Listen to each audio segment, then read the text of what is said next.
Syederalun Irwan, seorang tukang ojek yang tewas ditembak kelompok kriminal bersenjata, meninggalkan seorang istri dan anak. Istri Irwan bernama Sri Indah Wahyuni berusia 20 tahun dan satu anak Afnan berusia 4 tahun. Keluarga Irwan tinggal di Desa Talaka, Kecamatan Marang Pangkep, Sulawesi Selatan. Sejumlah pelayat mendatangi rumah Irwan, korban penembakan kelompok kriminal bersenjata di Papua. Sri Indah Wahyuni mengaku tak menyangka suaminya meninggal dunia akibat KKB. Terakhir kali berkomunikasi dengan suaminya sehari sebelum ditembak KKB.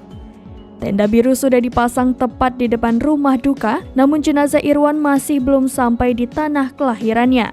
Anak kedua dari Hamka Palureng berusia 53 tahun itu akan tiba besok. Selama 10 tahun, suami Sri selalu memberi kabar. Sri mengaku sempat berkomunikasi dengan Irwan lewat telepon. Salah satu pesan almarhum Irwan yaitu agar menjaga sang buah hati. Irwan diketahui sudah 10 tahun merantau, awalnya di Jayapura, lalu ke Papua. Sejak kecil, anak keduanya itu senang merantau dan mandiri. Karakternya juga sopan dan tidak pernah kasar kepada orang tua maupun istrinya.